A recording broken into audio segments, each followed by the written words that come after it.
சே, ஃப்ரெண்ட்ஸ்னா இப்படிதான் இருக்கணும். மஞ்சுமல் பாய்ஸே மிஞ்சிருவானோ போல என் ஃப்ரெண்ட்ஸ். ஃப்ரெண்ட்ஷிப்புக்காக உயிரே கொடுப்பானோ போல. இப்படிப்பட்ட ஃப்ரெண்ட்ஸ் கிடைக்க நான் தான் கொடுத்து வச்சிருக்கணும். என்னங்க, யாரு உங்க ஃப்ரெண்ட்ஸா? ஆமாம்மா, வேற யார பத்தி நான் சொல்ல போறேன்? என் ஃப்ரெண்ட்ஸ் தான். ஓஹோ, அப்படியா? சரி, இப்போ நான் உங்களுக்கு சொல்றது மாதிரி நீங்க உங்க ஃப்ரெண்டுக்கு ஃபோன் பண்ணி சொல்லுங்க.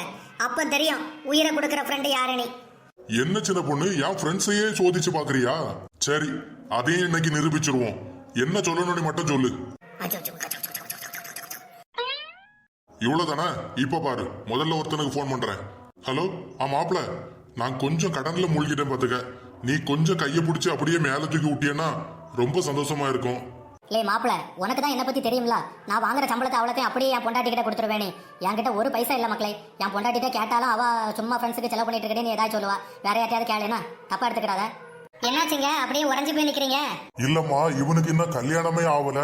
அதுக்குள்ள வாங்குற சம்பளத்தை எல்லாம் பொண்டாட்டி கிட்ட கொடுத்துருவேன்னு போய் சொல்லுதான். ஓஹோ, அப்படியா? சரி சரி, அடுத்த ஆளுக்கு ஃபோன் பண்ணுங்க.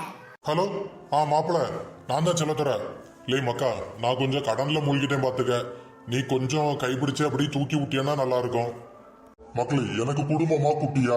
1ஆம் தேதி சம்பளம் வந்துச்சுன்னா 2ஆம் தேதி எல்லாத்தையும் குடிச்சு அழிச்சிருவேன். எல்லாம் தெரிஞ்சுக்கிட்டு என்கிட்ட கேட்க பத்தியா? இப்போ என்னாச்சுங்க? இவன் இருக்கிற பொண்டாட்டி புள்ளையே இல்லன்னு சொல்லுகாமா. இப்போ புரியுதா உங்களுக்கு? உங்க ஃப்ரெண்ட்ஸ் எல்லாம் எப்படிப்பட்டவங்க? நீ உயிரை கொடுப்பாங்களாம்ல, உயிரை.